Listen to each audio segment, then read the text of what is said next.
विश्वास दिया और अपनी भूमिका निभाकर चले गए। बाबा साहब भीमराव अंबेडकर अपना परिवार कुर्बान किया, विचारधारा की लड़ाई लड़ी और लड़कर चले गए।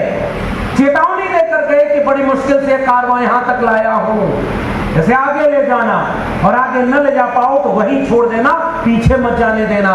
बताओ औरंगाबाद के लोगों, आज के सेमिनार की मूल चिंता क्या नहीं होनी चाहिए कि क्या हमारी आंखों के सामने ये हजारों साल के संघर्षों का काफिला हजारों साल पीछे नहीं ले जाया जा रहा। यार कभी लोग से चिंता यहाँ होनी चाहिए। हमने भी बहुत किताबें पढ़ी है, घंटों हम भाषण दे सकते हैं कि महापुरुषों ने कैसे लड़ाई लड़ी, लेकिन आज के महापुरुष कहां बैठे हुए हैं? दंगाइयों के साथ खड़े और दंगाइयों को पहचान नहीं रहे। इसी उत्तर प्रदेश और बिहार में मंडल के समय एक विश्वनाथ प्रताप सिंह जैसे नेता हुए जो ओबीसी भी नहीं थे, बहुजन भी नहीं थे। वो सब कहते हैं कि हम जातिवादी हैं। डॉक्टर राम मनोहर लोहिया क्या पीडीए थे? नहीं। राहुल सांकृत्यायन क्या दलित पिछड़े थे? क्या विश्वनाथ प्रताप सिंह, अर्जुन सिंह ये कोई ओबीसी थे? लेकिन आज भी ओबीसी समाज का एक भी जागरूक व्यक्ति है वो विश्वनाथ प्रताप सिंह को अपना वैचारिक साथी और इस देश को बदलने की क्रांतिकारी काम करने वाला, मंडल लागू करने वाले नेता के रूप में याद करता है। और जिनकी जाति बिरादरी की थे विश्वनाथ प्रताप सिंह, उन्होंने जिस दिन विश्वनाथ प्रताप सिंह का निधन हुआ उस दिन भी उन्हें मां बहन की गालियां दी। राजा नहीं फकीर है, देश की तकदीर है। जब भ्रष्टाचार के खिलाफ लड़े विश्वनाथ प्रताप सिंह तो फकीर थे, 10 लाख का सूट वाला फकीर नहीं, 2.5 लाख का चश्मा वाला फकीर नहीं, 12 करोड़ की गाड़ी और 8,000 करोड़ के हवाई जहाज पे उड़ने वाला फकीर नहीं। फकीर कह रहा हूं तो समझ पा रहे हैं ना किसकी बात कर? समझदार को विश्वनाथ प्रताप सिंह की एक भी डिग्री भी फर्जी नहीं थी, सारी डिग्री ओरिजिनल थी, 35 साल भीख भी नहीं मांगे थे। लेकिन जब संयुक्त मोर्चा की सरकार 1989 का चुनाव लड़ रही थी तो उसके घोषणा पत्र में था कि मंडल लागू करेंगे, और जब मंडल लागू किया तो मंडल के विरोध में कमंडल का रथ लेकर के वो लोग इस देश के सड़क पर दंगा करने निकले जो ओबीसी को उसके हिस्से का हक और अधिकार नहीं दिलाना चाहते। और आज देश के संसद में खड़े होकर कहते हैं कि मैं ओबीसी मां का बेटा हूं, तभी प्रधानमंत्री बना हूं, मुझे ओबीसी समाज के लोगों वोट दो। कुल्हाड़ी में लगी लकड़ियों को दिखाकर जंगल को कहा जाता है कि जंगल की लकड़ियों कुल्हाड़ी का साथ दो, देखो कुल्हाड़ी में लगी लकड़ी भी तुम्हारी जाति की तो है।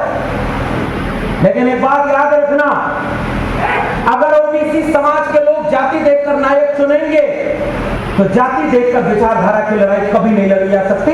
विश्वनाथ प्रताप सिंह हमारे वैचारिक नायक हैं, लेकिन आज की तारीख में झूठा ओबीसी बनकर के कोई प्रधानमंत्री भी रहे और 10 साल की सरकार में उसके जुबान से एक बार भी मंडल कमीशन का नाम नहीं आए, ओबीसी को 52% आरक्षण देने का नाम नहीं आए और 10% ईडब्ल्यूएस आरक्षण बिना आंदोलन के, बिना किसी मांग के तुरंत लागू कर दिया जाए, ऐसे ओबीसी को भी हम अपना नायक और अपना साथी नहीं मानते। हम विचारधारा के लोगों को अपना नायक और अपना साथी मानने की बात करते हैं और आपसे भी गुजारिश करने आए। मंडल के विरोध में कमंडल का रथ लेने के चलने वाले संचालक थे और जब प्रधानमंत्री बना हुआ तो ओबीसी बन गए। बच के रहना रे भाई, पहले हम लोग क्या पढ़ाया जाता था, पहेलिया आएगा, जाल फैलाएगा, दाना डालेगा, लेकिन चिड़ियों तुम फंसना मत। फिर क्या हुआ पता है? चिड़िया भी वो सब गाना गाने लगी कि बहेलिया आएगा, जाल फैलाएगा, दाना डालेगा, चिड़ियों तुम दाने में फंसना नहीं, जाल में फंसना नहीं। और ये गाना गाते गाते लालच में, कुर्सी के लालच में या नौकरी के लालच में उसी जाल में जाकर के सारी चिड़िया फंसती चली गई और बहेलिया का काम आसान कर दिया। बताइए इशारा समझ रहे हैं कि नहीं समझ रहे? या एक बार पलटी मार के बताऊं? समझ रहे हैं ना कि आपको विचारधारा का कोई मतलब नहीं रहा। किसी को कुर्सी प्यारी, किसी को नौकरी प्यारी, किसी को संगठन प्यारा, किसी को पद प्यारा और विचारधारा खत्म। तो विचारधारा की बात अगर खत्म हो जाएगी तो 90% हैं अस्पताल में लाइन लगाए हुए हैं कि दवाई के बिना हमारे घर के बच्चों को बीमारी ठीक नहीं हो गया। अस्पताल में सबसे ज्यादा भीड़ किसकी है? वहां 90% हम हैं। बेरोजगारों की भीड़ में 90% हम हैं। पाखंड और अंधविश्वासियों की भीड़ में 90% हम हैं। दंगाइयों की भीड़ में 90% हमारे लोग हैं। और उनके लोग 10% आबादी पता नहीं है भी कि नहीं, 90% प्रोफेसर हैं, 90% जज हैं, 90% वकील हैं, 90% ब्यूरोक्रेसी में है, मीडिया में है और देश को लूट करके देश को विदेश में भाग जाने वालों में। और हम 90% कहां हैं? ये कुछ सवाल मैं आपके सामने छोड़कर जा रहा हूं कि कमांडर और मंडल की लड़ाई में अगर आप अपना दुश्मन नहीं पहचान पाए तो कभी कोई कमांडर के रथ पर हनुमान बना तो आज वो ओबीसी बन के वोट मांग लेता। और आजकल बिहार में तो नए नए हनुमान भी आ गए हैं। आज बिहार कहां खड़ा है? मैं बिहार की इस मिट्टी को सलाम केवल इसलिए नहीं करता कि इसने वैचारिकी में हमें हिम्मत दी। बुद्ध से लेकर के जगदेव बाबू तक, कर्पूरी ठाकुर से लेकर के तमाम लोगों के संघर्ष, त्रिवेणी संघ के संघर्ष को बिहार को आज भी हम याद करते हैं। तो महागठबंधन सरकार की जाति जनगणना करा के जिसकी जितनी संख्या भारी थी उसको उतना हिस्सेदारी दिलाने का काम करने के नाते हम बिहार के उन तमाम लोगों को सलाम करना चाहते हैं। और पहचानिए कि वो आरक्षण बढ़ाने का फैसला लेने वाले कौन लोग थे। और जैसे ही आरक्षण बढ़ाया गया कोर्ट में चला गया, कोर्ट से रुक गया। गृह मंत्री बिहार में आए तो कहे कि जब जाति जनगणना का फैसला हुआ तो हम गठबंधन की सरकार में थे, इसलिए जाति जनगणना कराने की क्रेडिट किसको है? हमको है। तो जब बिहार से उड़ के जाते हैं दिल्ली तो बिचवा में यूपी भी तो पड़ता है, वहां तो फुल में जाति की सरकार है, वहां जाति जनगणना क्यों नहीं करा देते? महाराष्ट्र में अब तक उनकी सरकार की जाति जनगणना क्यों नहीं कराया? मध्य प्रदेश में तो यादव को मुख्यमंत्री बना दिया है। आज तक उस यादव से किसी ने पूछा कि उत्तर प्रदेश पर क्यों नहीं बोले कि अगर एक ही अपराध में 2 व्यक्ति हैं और एक का नाम विपिन सिंह है तो वो सरेंडर करेगा और एक का नाम मंगेश यादव है तो इनकाउंटर में गोली मार दिया जाएगा। ये खुला आपके सामने न्याय का परिदृश्य दिखा हुआ है। और फिर भी सब जातियों में बटे हुए लोग, इसलिए बहरूपियों को पहचानना जरूरी है। मैं बिहार को इसलिए सलाम करने आया हूं कि 75% आरक्षण बढ़ाकर आपने दिशा दिखाई थी, लेकिन ओबीसी क्या उस लड़ाई को आगे लड़ पाया क्या? क्या आज इस देश में जाति जनगणना की कोई आंदोलन खड़ा है क्या? और अगर जाति जनगणना का कोई आंदोलन खड़ा नहीं है तो आप अपने जीवन का इतना कीमती समय देकर 6 घंटे से यहां बैठे हैं। मैं तो आपको सलाम कर रहा हूं साहब, आपने अपना कीमती समय इस कार्यक्रम के लिए दिया है। इतना आयोजन करने में मेहनत लगी होगी, एक एक व्यक्ति को जुटाने में मेहनत लगी होगी, लेकिन इस आयोजन के बाद क्या होगा ये मैं आपके लिए सवाल छोड़कर अपनी बात खत्म करूंगा। क्या इस आयोजन का मकसद केवल ये है कि 4 से 10 लोगों को अच्छा अच्छा भाषण दिला करके उनको विदा कर दिया जाए? फूल माला पहनना किसको अच्छा नहीं लगता? लेकिन मेरी चिंता यह है कि अगर आज हम ये लड़ाई नहीं लड़े, जाति जनगणना पर हम कोई आंदोलन खड़ा नहीं कर पाए, मंडल आंदोलन की बातों को अपने घर घर नहीं पहुंचा पाए, पिछड़े और अति पिछड़े समाज के अंतर विरोध को हम बैठ के नहीं सुलझा पाए, तो फिर ये लड़ाई आगे कैसे लड़ी जाए? कल तक तो ओबीसी में ही बंटवारा था, आजकल तो शेड्यूल कास्ट और शेड्यूल ट्राइब में भी बंटवारा हो रहा है। घर के भीतर भी दुश्मन पैदा कर दो। मैं बिहार को इसलिए भी शुक्रिया अदा करता हूं कि बिहार ने बताया कि जिनकी आबादी 14% है, जिनको बदनाम किया गया कि ओबीसी की सारी मलाई इन्होंने खा ली, उनको नौकरी 1.5% के आसपास भी नहीं मिली। और जिनकी आबादी 2%, 3%, उनकी नौकरी कितने परसेंट? 90%। ये जो गैर बराबरी है, इसके बिना डॉक्टर अंबेडकर के नाम का नारा लगाने से अंबेडकर के सपनों का भारत नहीं बनने वाला। जिस कारवां को लड़कर अंबेडकर छोड़ गए, फूले छोड़ के गए, जगदेव बाबू शहीद हो गए, आज जगदेव बाबू वाले वोट कहां देते हैं मेजॉरिटी में? जरा ये भी सवाल पूछिए भाई। मैं आपसे कड़वा बात भी कहने आया हूं, दवाई कई बार मीठी नहीं होती है, मीठा खाने से शुगर हो जाता है। यहां हम इतिहास गवाही करने नहीं आए, हम सवाल पूछने आए हैं कि जगदेव बाबू की विरासत आज कहां खड़ी है, कर्पूरी ठाकुर की विरासत कहां खड़ी है? कोई आया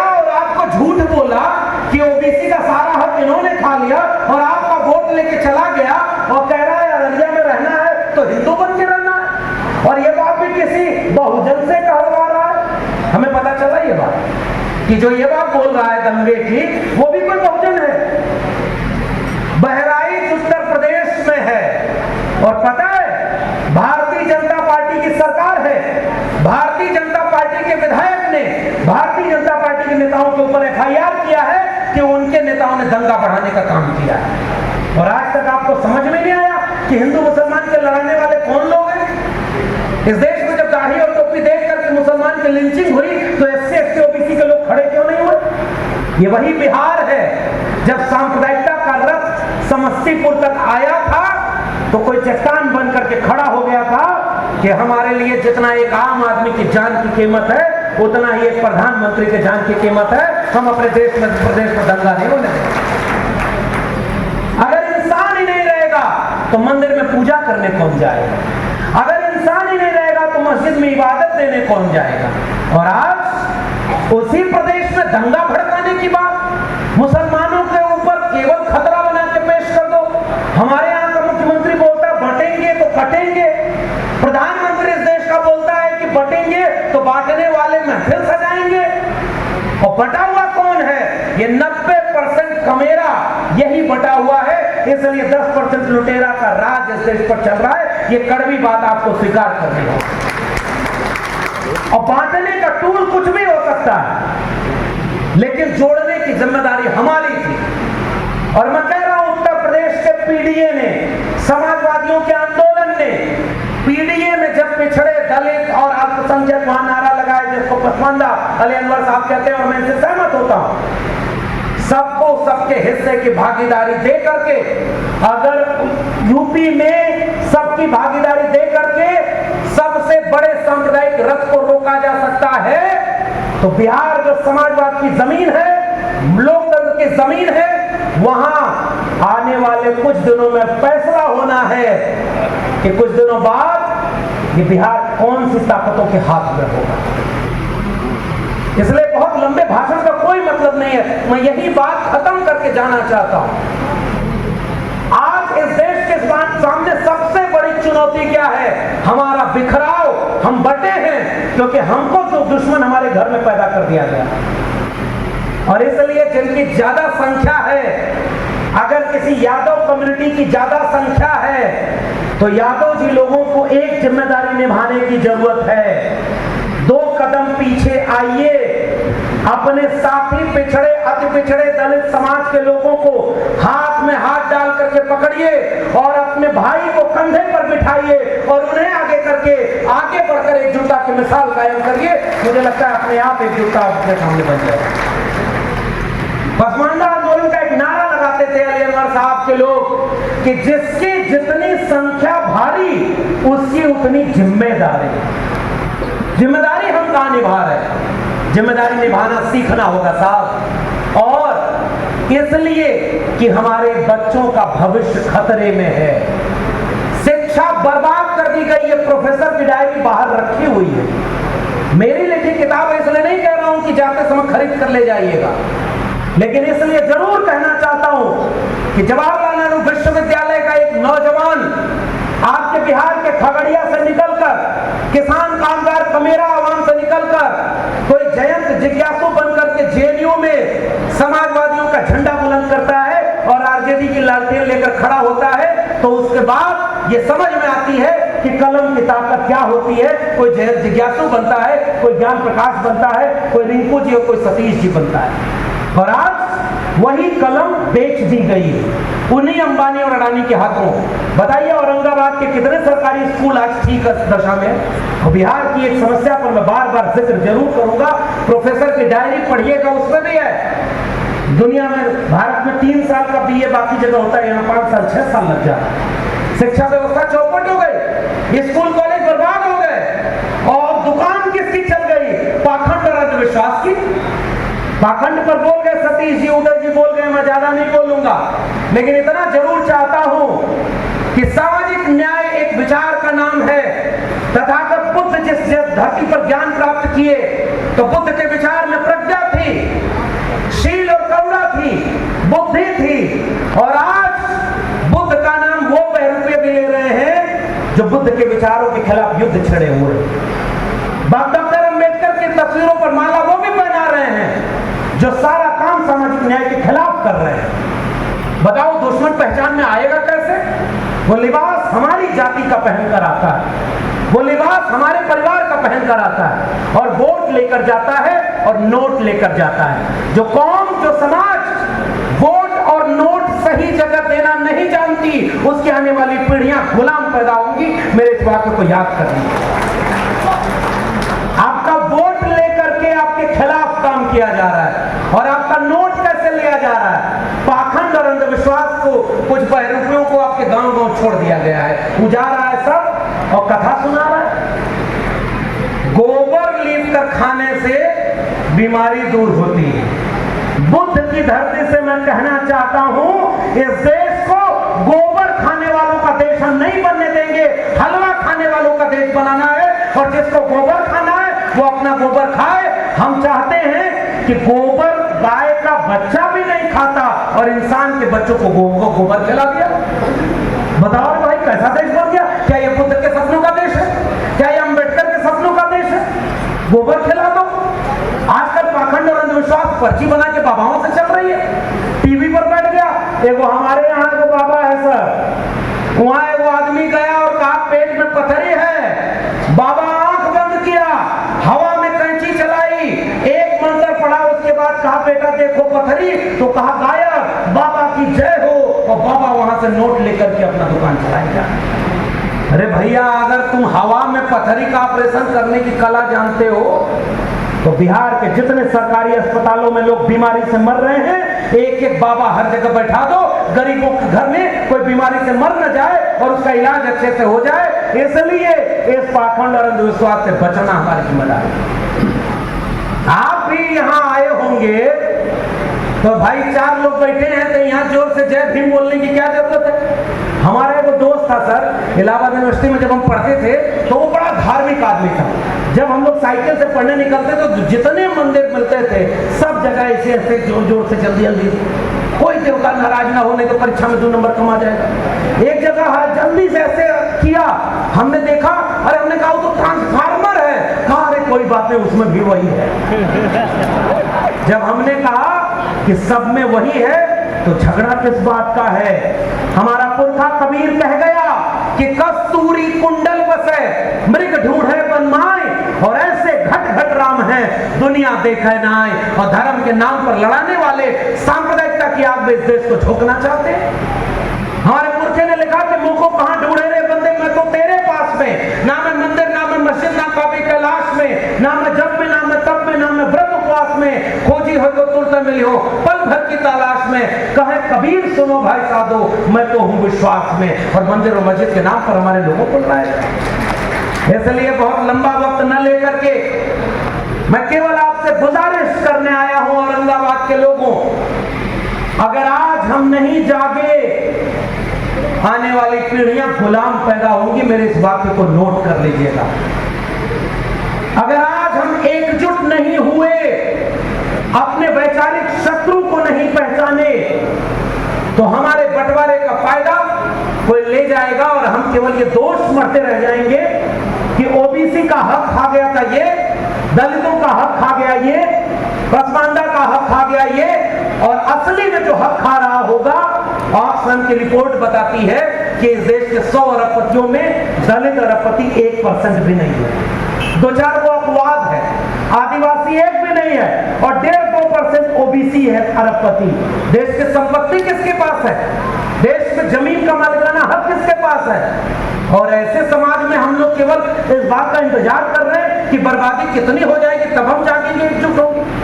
बिहार में जब इमरजेंसी का दौर आया तो जन आंदोलन खड़े हुए थे।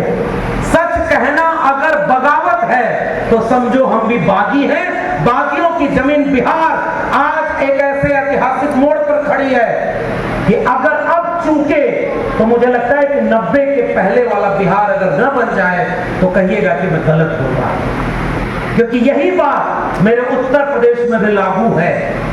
हम और आप अलग नहीं है, हमारा रिश्ता एक है। हमारे उत्तर प्रदेश में जाकर देखिए, खुलेआम इनकाउंटर, खुलेआम मुकदमा, खुलेआम बुलडोजर चल रहा है और नौकरी कोई नहीं और केवल नफरत की बात वहां पर बैठकर की जा रही है। बिहार के लोगों अगर 25 में आप संभाल ले गए तो 27 में यूपी भी संभल गया। और अगर जिस दिन उत्तर प्रदेश और बिहार समाजवादियों और अंबेडकरवादियों के वैचारिक लोगों के हाथ में आ गया, पूरे देश को वाकई कभी सोने की चिड़िया हो या न रहा हो, आने वाले दिनों में इसे सोने की चिड़िया बनने से कोई रोक नहीं पाएगा। लेकिन यह भी याद रखना, अगर उत्तर प्रदेश और बिहार को दंगाइयों से हम बचा नहीं पाए तो आने वाली पीढ़ियों के दगाबाज हम होंगे, इस बात को भी याद रखिएगा। और जाते जाते केवल आपसे निवेदन कर रहा हूं, क्योंकि बहुत वक्त हो गया है, ये कारवां बहुत लंबा है। एक भाषण से, एक कार्यक्रम से, एक आयोजन से कुछ नहीं होने वाला। याद रखिएगा, घर घर क्रांति की लौ जगानी पड़ेगी, शिक्षा की लौ जगानी पड़ेगी, चेतना की लौ जगानी पड़ेगी, पाखंड और अंधविश्वास से अपने पीढ़ियों को बचाना पड़ेगा और वैचारिक दुश्मन पहचानना पड़ेगा। लिबास पहनकर वो आते हैं और वो लिबास हमारे आज के बच्चों के भविष्य को बर्बाद करने वाला लिबास होता है। इसलिए कर्पूरी ठाकुर जी जब जाते थे तो नारा लगाते थे, उठ जाग मुसाफिर भोर भई, अब रैन कहां जो सोवत है, जो सोवत है वो कोवत है, जो जागत है तो पावत है। जिसके लोग अपने हक और अधिकार के लिए सजग न हो। मानव कांशी राम के समय एक नारा लगता था, जिंदा लोग मिशन को रुकने नहीं देते और मुर्दा लोग कोई मिशन कभी चला नहीं सकते। आज इम्तिहान की घड़ी है। इम्तिहान की घड़ी इसलिए नहीं है कि लक्ष्मण यादव को नौकरी से निकाल दिया तो उसने किताब लिखी है, पढ़िएगा। वो तो बता रहा है कि आपकी शिक्षा व्यवस्था बेच दी गई है, कलम और किताब गिरवी रख दी गई है, फर्जी डिग्री भी अब आपको नहीं मिलेगी, पढ़ाई महंगी हो गई। और उन सबों का नेता सब कहता है गुरुकुल में अपने बच्चों को भेजिए। सुना आपने एक दिन कहा गुरुकुल में भेजिए, और वो नेता बोलता है जिसका अपना बेटा विदेश में पढ़ाई करता है और आपके बच्चों को कह रहा है कि यहाँ रहना है अररिया में तो आपको हिंदू बन के रहना होगा। तो मैं सवाल पूछना चाहता हूँ, इस देश के दलित पिछड़े हिंदू नहीं है क्या? उन्हें जाति के नाम पर अपमानित क्यों किया जाता है? इसलिए जाते जाते केवल ये गुजारिश, 3 काम करिएगा।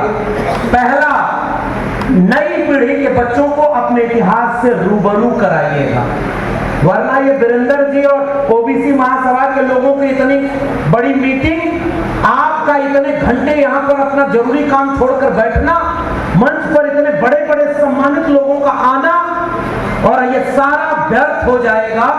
केवल भाषण सुनने से परिवर्तन नहीं आएगा। इसलिए पहला काम करिए, पाखंड और अंधविश्वास की दुकानदारी बंद करके भूखे रहिए, प्यासे रहिए, 1 रुपया कम खाने पर खर्च करिए, 1 कपड़ा कम पहनिए, 1 पेंट अपने दीवार पर मत कराइए, चलेगा। और अंधविश्वास में 1 रुपया खर्च न करके ये सारा पैसा बचाकर आने वाली पीढ़ियों को कलम और किताब दीजिए, उन्हें शिक्षा दीजिए। शिक्षा से ही क्रांति आएगी और शिक्षा से ही जागरूकता आएगी। इसलिए पहला काम, कुछ भी खतरे में नहीं है, खतरे में आपका विवेक और शिक्षा खतरे में है, बाबा साहब का संविधान खतरे में है। दूसरा निवेदन, जातियों में बांट करके कोई राज कर रहा है, लेकिन जातियों में बंटने की बजाय जमात में तब्दील होकर के, बहुजन बन करके, सामाजिक न्याय के विचार को एक करके, अपने वैचारिक पुरखों को, इतिहास को जान करके, एकजुट होकर के उनको अपना वोट और नोट दीजिए, जो आपके बच्चों की शिक्षा की बात करें। ये बिहार है, यहाँ कुछ नए नए बेहरूपिया भी घूम रहे हैं जो कहते हैं कि 9वां फेल आदमी मुख्यमंत्री नहीं हो सकता और 4था फेल प्रधानमंत्री हो सकता है।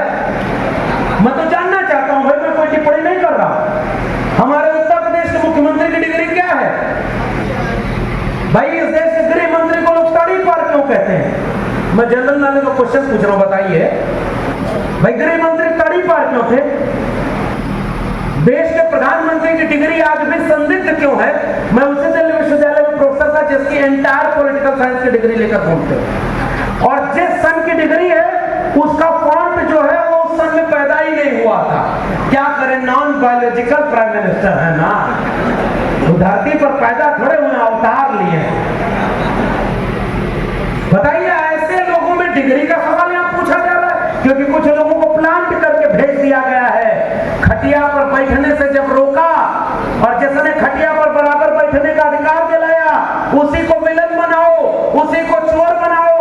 हीरा चोरी के आरोप में हमारे लोग जेल में हैं और हीरा चोरी के आरोपी देश पर राज कर रहे हैं और विदेश में बैठ करके मलाई खा रहे हैं और हमारे लोगों को बदनाम और अपमानित किया। हमारे उत्तर प्रदेश में अखिलेश यादव मुख्यमंत्री विदेश से पढ़ करके आए थे, 5 साल उत्तर प्रदेश में लैपटॉप बांटा, शिक्षा का काम किया, जाति नहीं देखी अखिलेश यादव ने, और जब मुख्यमंत्री पद से हटे तो उनका घर गंगा जल से धुलवाया। ये वही अपमान नहीं है जो अपमान इस देश के कमेला लोगों ने सहा था। और नई पीढ़ी के नौजवानों, तुम में से बहुत सारे लोग होंगे यहाँ से जाते समय जितना मंदिर होगा वो में थोड़ा नमामि नमामि करते चले जाओ। पुतरो मीट तो भतरो मीट ही तब नहीं चलता है। बताइए, ये भाई क्लियर लड़ाई है। धर्म मानो, दिल में मानो, दुकान में नहीं। धर्म दिल में है। आप पूजा करते हो, मैं आपको नहीं कहने वाला हूं कि पूजा छोड़ो। मैं आपसे केवल ये कहने आया हूं कलम और किताब पकड़ो, क्योंकि दूध में जब मट्ठा पड़ेगा तो अपने आप दूध फटेगा। हमको दूध फाड़ने की जरूरत नहीं है। हम विचारधारा आपके बीच में लेकर के आ रहे हैं, लेकिन धर्म के नाम पर दंगे से इस आग को बचाना होगा। मुसलमानों के खिलाफ जो आग लगाई जा रही है, एससी एसटी ओबीसी समुदाय के लोगों, मुसलमानों के सामने आपको एकजुटता के लिए खड़ा होना होगा। दलित समाज के ऊपर कोई अत्याचार हो तो ओबीसी समाज के लोगों को खड़ा होना होगा। अति पिछड़े समाज पर अत्याचार हो तो पिछड़े समाज के लोगों को खड़ा होना होगा। और किसान गरीबों पर अत्याचार हो तो जो ताकतवर है उनको खड़ा होना होगा। सुख में न खड़े हो पाना, दुख में जरूर खड़े होना, ये मैं आपसे निवेदन करके जा रहा हूं। और इसी एकजुटता की अपील के साथ औरंगाबाद के लोगों, जाते जाते प्रोफेसर की डायरी पढ़ना और सोचना, वोट और नोट गलत जगह गई तो आने वाली पीढ़ियां माफ नहीं करेंगी। याद रखना मेरी बात को।